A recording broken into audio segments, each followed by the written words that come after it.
44-օրյա պատերազմի հանգամանքները քննող հանձնաժողովի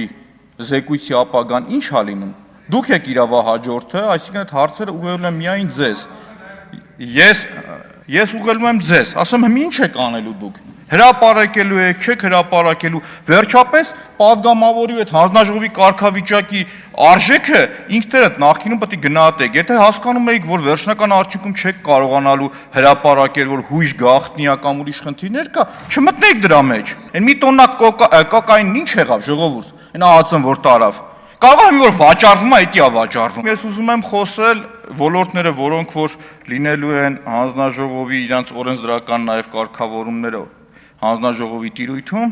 ոստիկանական գործողություններից ու նաև իրանց գնահատական տվողներից։ Գիտեք, երբ որ իմ անձնական օրինակն եմ ասում, ոստիկանը կարմիր բերետները ցույցմունք են տալիս, որ այո ընկած էր, ոչ մի բան չէր անում,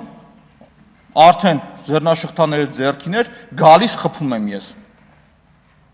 Գալիս խփում եմ։ Այդ գործը գիտեք ինչ եղավ, պարոն Գաբրելյան։ Վերջին որոշում կայացրեցին, որ քննիչին փոխեն, որ այդ գործը փակեն։ Այսինքն ոստիկանական ուժերը այսօր կարմիր բերետները պիտի ծառայեն ժողովրդին, այլ ոչ թե իշխանություն պահելուն։